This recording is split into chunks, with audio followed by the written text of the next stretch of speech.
No one seems to care about cash flows, earnings. Yep. These things that I thought investing was about. Right now, investing seems to be about like chart go up, chart good. Misi Choco up, Misi Choco down.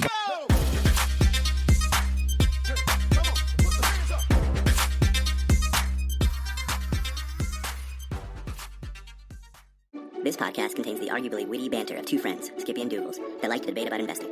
The content is intended to be entertaining and for informational purposes only, not investment advice. You should do your own research and consult a financial professional before using any of the information in this podcast, and especially before investing. Here we are, back with the Skippy and Doogles Talk Investing. Thank you for listening, people. Remember, skippydoogles@gmail.com. That is where you get all the hotness in the listener mail. Send it in, your thoughts, your questions, your general musings. We have two primary topics today, and then mostly this is going to be a premium episode. skippydoogles.supercast.com is where you can go to get your premium subscription. We'll mention what that's about in just here a second. First up, we're going to discuss Japan. There was an interesting tweet based on a Financial Times article this week talking about the Japanese economy. We're going to hit on that. The next, I have a little public service announcement, I'm going to call it, based on a tweet from Elon Musk. Then we get into some of the cheap sectors, relatively speaking. This is for premium listeners. We're going to discuss some sectors that are worth researching because they're relatively cheap out in the market right now. skippydoogles.supercast.com. That's where you get that premium subscription. You ready for Japan? Not at all, Douglas. Not at all. Did I just lie to the people?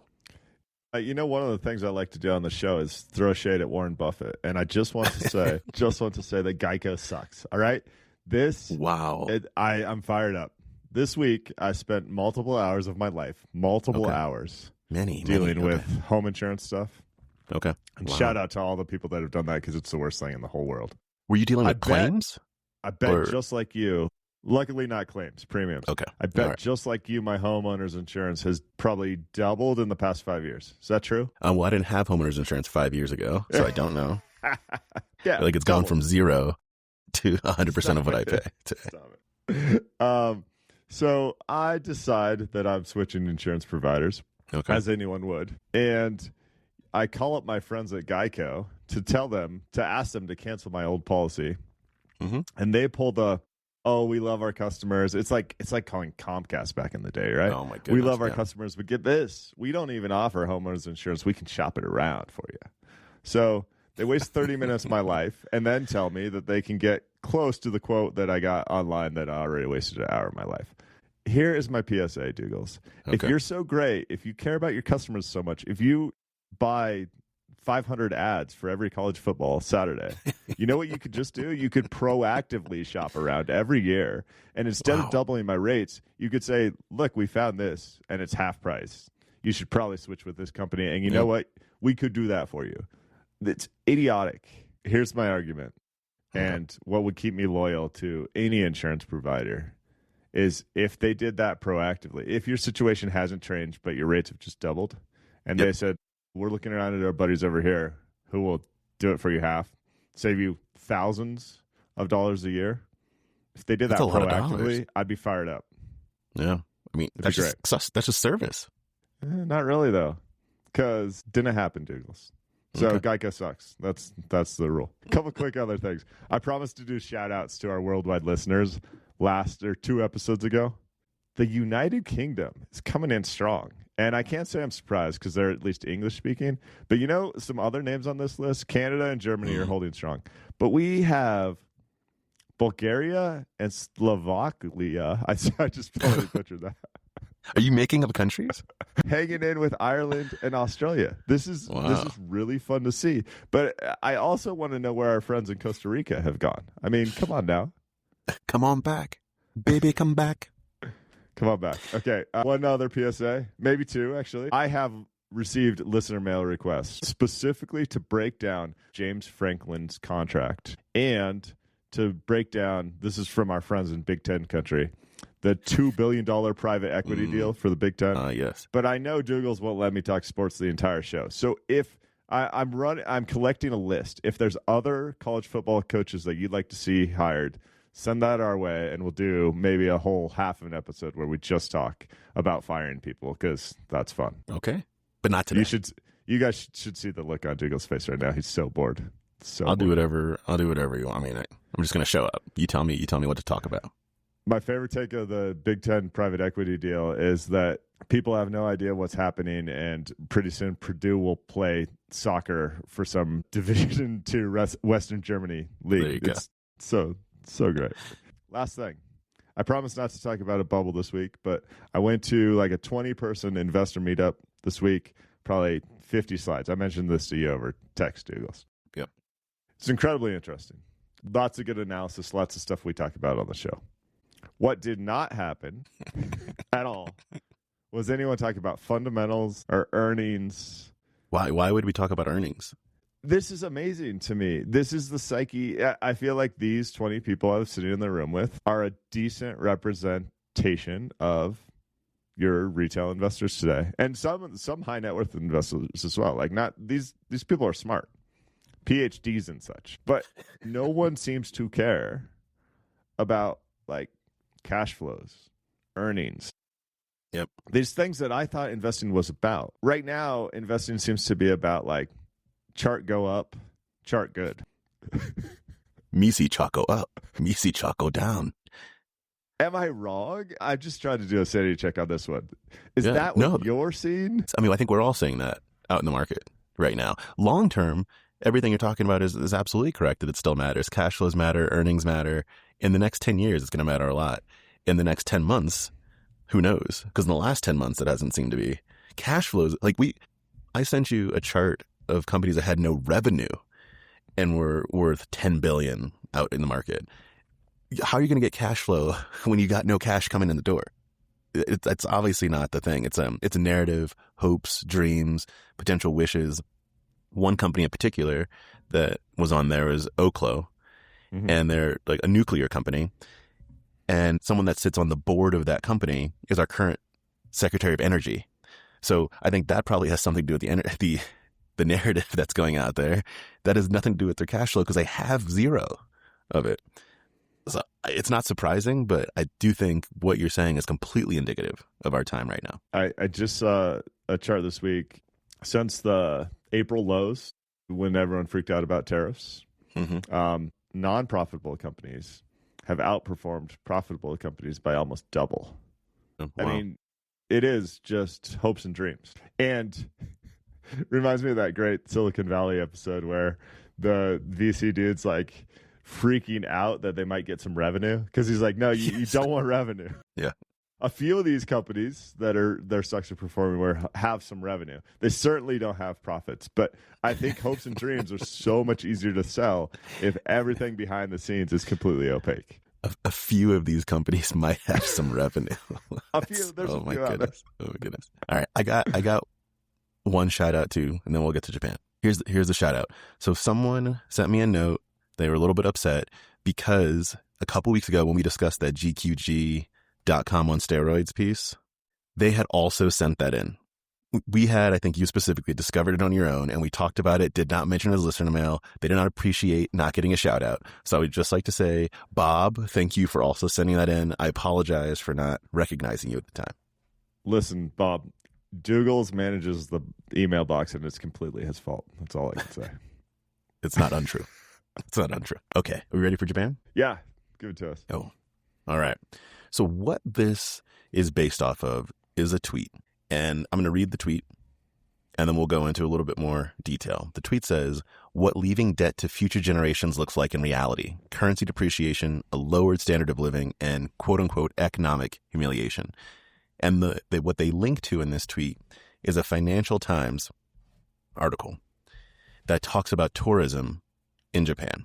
And it mentions how tourism in Japan has increased a lot because being in Japan is relatively cheap if you make your money in other currencies at the moment. So there's this over tourism that's happening.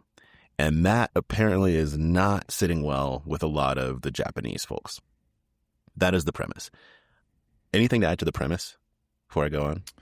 No, I mean, we've both been to Japan in the past couple of years, as has all the rest of the United States. It's a lovely country, one of my favorite in the world. I'd love to go back. There's a lot of tourists. And the reason we went is because it was pretty cheap. I mean, like significantly cheaper than it would have been 20 years ago, which is why I think this hypothesis is so interesting. One data point here, tourist arrivals in Japan in 2005 were about 7 million people. It's almost 40 million today. Yeah. One of the things that's incredibly lovely about Japan, there's so much, but is it's a fairly insular culture in terms of they don't have a McDonald's on every corner, and it like their traditions are alive and well. Part of the reason for that is because they haven't been run over by tourists they haven't had 40 million people showing up year over year like Paris has for the past 100 years. And so what this really alludes to is like what did they sacrifice because they chose to deflate the currency in order to run deficits for decades on end? I think it's a fascinating piece. I'll give some stats here so you can get a sense for what's happened in Japan if people are not following the Japanese economy. And then I'll discuss what a couple of the responses to this tweet are. And it's just, in my eyes, it's too simplistic of a view. That doesn't mean it's the wrong view. It doesn't mean it's bad, but I'll get to that in a moment. Okay, here are a couple stats. So one is, if you look at the population of Japan, the population of Japan peaked around 2008. So for the last 17-ish years, the Japanese population has been on a small but steady decline. And when you do small but steady, it compounds. And so actual numbers, we're looking in 2008, the population, according to what I'm looking at here, was about 128 million people. And right now it's about 122 million people, a little bit under. So when we've talked about GDP on here before, when you look at GDP, it's how many people you got doing a thing, and then how much of that thing are they doing at a time, productivity. And that allows you to boom the economy, to increase the GDP of your economy. So when population goes down, that's difficult. The other thing is looking at debt, and specifically here, I'm going to look at the debt to GDP ratio, which has ballooned is like the most minor understatement I think I could say. Back in the early 1990s, so the end of the boom times, I'll say, you had debt to GDP that was 50% or below for a few years. Then starting in 1994 here, we had 55% ratio of debt to GDP. And today we're looking at over 200%. Mm-hmm. That's very, very large. And the reason why this is being brought up in this tweet here is because of the conversation that's happening in the U.S. right now. This isn't just about Japan. What folks are saying is there's this debate, I'll say, that's happened in the U.S. about the state of U.S. debt. And people are like, we're going bankrupt. We had this conversation a few months ago. The U.S. is going bankrupt. We're going to drive our economy into the ground. In a few years, our kids aren't going to be able to live in this country because we're ruining it. These are the headlines and the narrative that's coming up. Mm-hmm. And folks are saying, look at Japan. Like, if you want to look at the future of our country, go back 30 years at where Japan was, what they started to do with debt, and that's going to be us in the future if we don't change something. That's the overall narrative. I'm going to pause for you. I mean, I follow. And there's certainly some similarities. There's a lot of potential differences too, but I don't know what the next 30 years looks like. There's some fixes, but also I don't know that I thought of it this concretely. If you care about your kids being able to travel the world, or care about your kids being able to have some say in which country's currency is strong at the time and can show up and spend their tourism dollars like it's free money, you don't want this trajectory to happen because it takes some of the free will of their purchasing decisions. Like, I don't believe the doomsday scenarios that says if the U.S. deficit continues at X, the country will not exist in 30 years or whatever. I don't believe the craziness. But the real sacrifices are like, yeah, but they might not be able to go to XYZ because it's prohibitively expensive. And they might have, I have no clue 30 years from now, who might have a strong dominant currency. I mean, China has all sorts of demographic issues too. Each major developed country has problems over the next 30 years. So none of it's a foregone conclusion. The U.S. might still be the dominant currency and one of the stronger currencies at that point. But there are sacrifices that I think people don't understand. And that's why the Japan example is fascinating. Yeah. And I also find it to be very fascinating.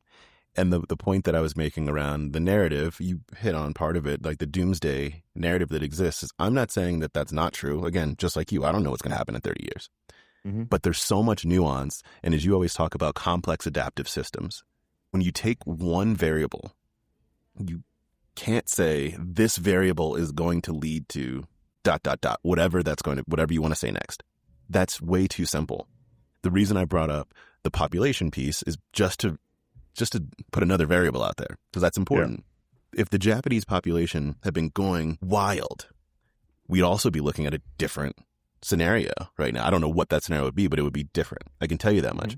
Is when an MMT, modern monetary theory, was brought up here as well, and they're like, this is why MMT is wrong, was one of the things that was stated in the Twitter piece. And I go, well, I'm not going to fully support MMT, and we'll give a little background on that in a second. I'm not going to fully support MMT, but also not going to completely throw it out, because you have to, again, look at the different aspects of what MMT says, what it doesn't say.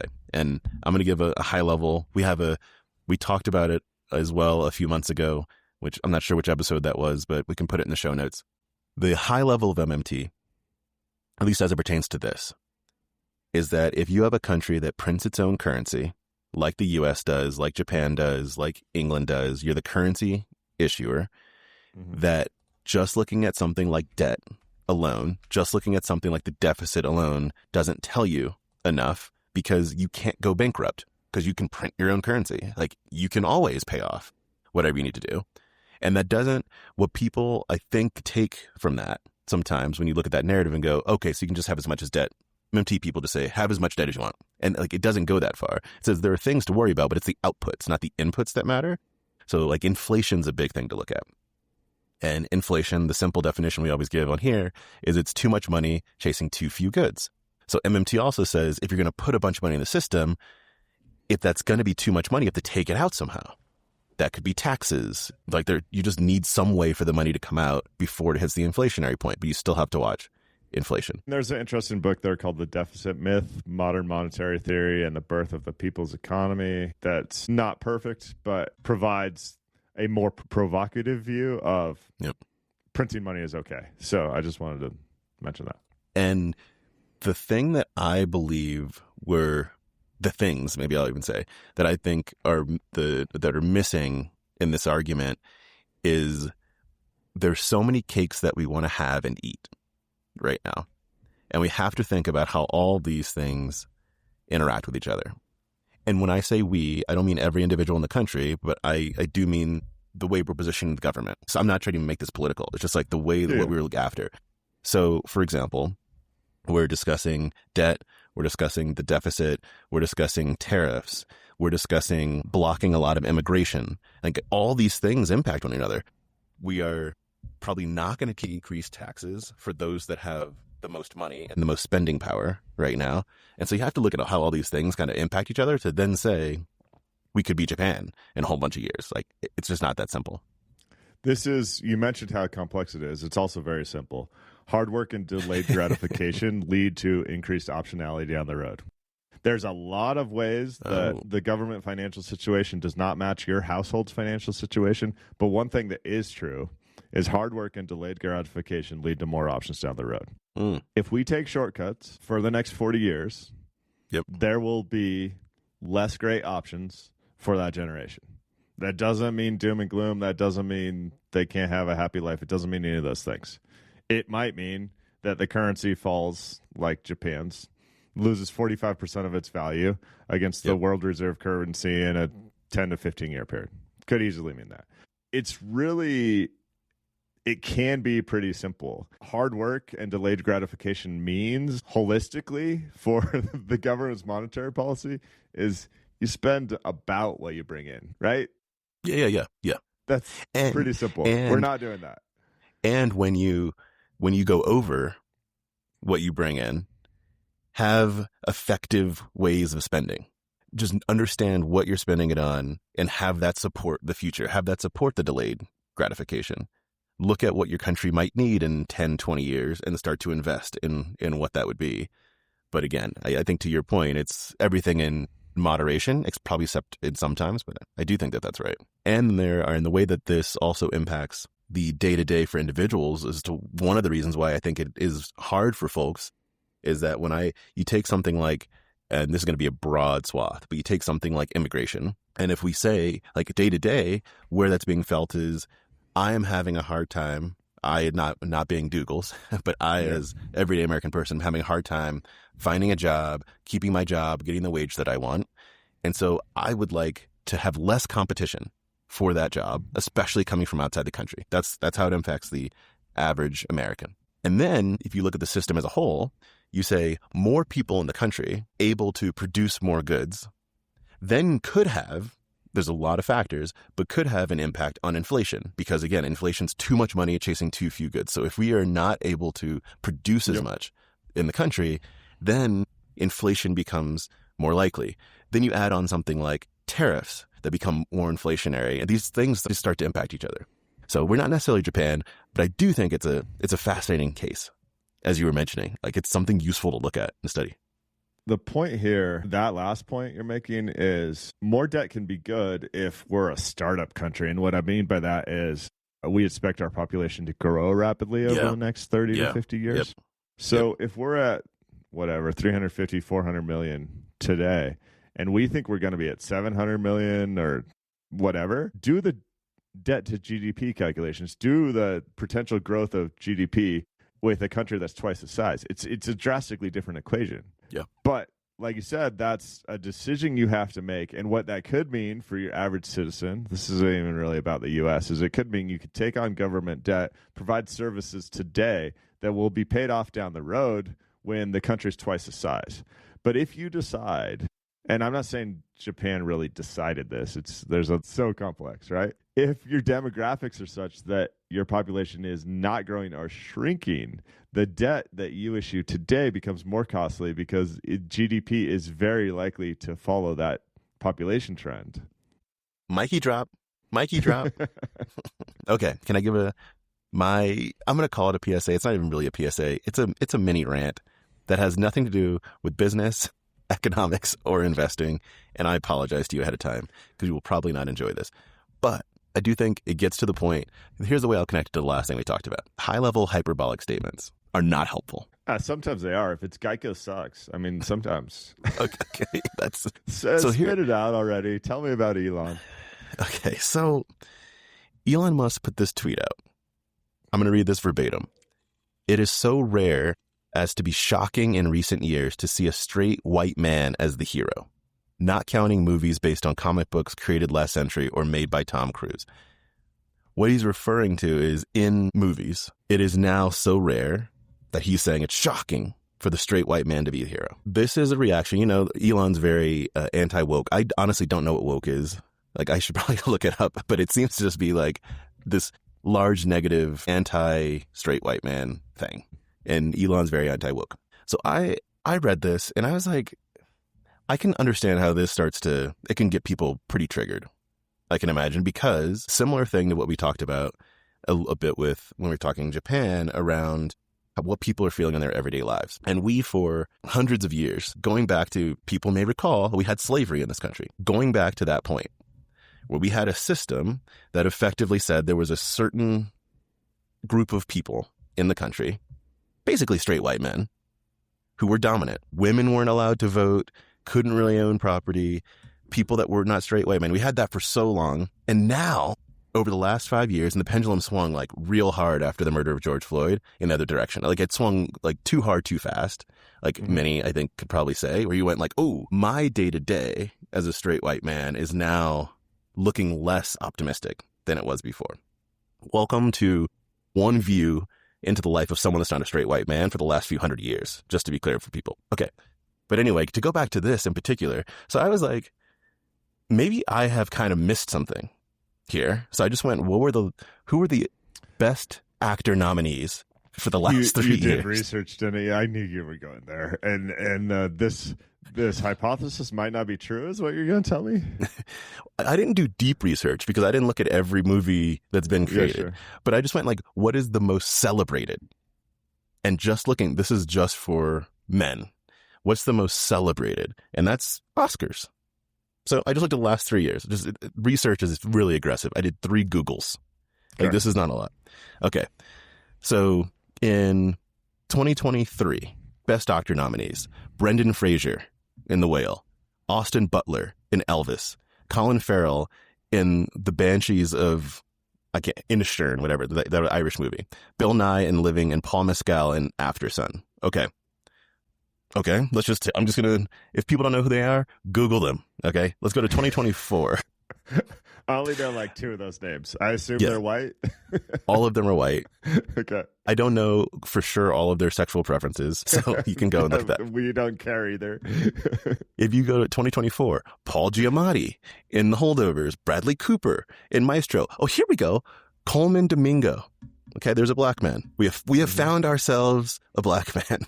Cillian Murphy. Okay, you get the point. I could go to 2025, but you generally you get my point. And I'm just like, I really want us to stop throwing out these high level hyperbolic statements that divide us so much, and instead just talk about literally what's happening. Because the reason they trigger is because of the way we feel day to day, and that's really important.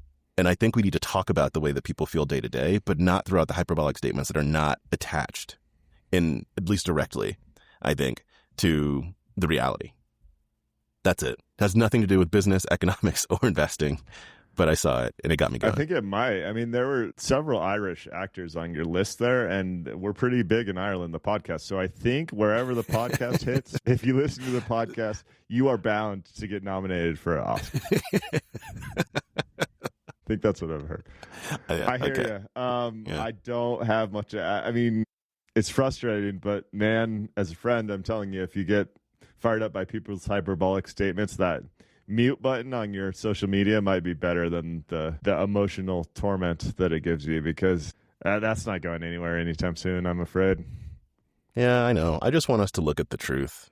Can we just agree on the set of facts and then disagree on what we do with them? That's all I want. Have you not followed politics in the past 500 years? Probably past 2,000 years? Fair enough. All right. Transition? We are going to transition now. So thanks for hanging out with us today. We'll see you next week. This is just for premium listeners, and I think it's going to be fun. I'm pretty fired up about it, Doogles. SkippyDoogles.supercast.com. That's where you get that premium. Let's transition over. All right. See y'all.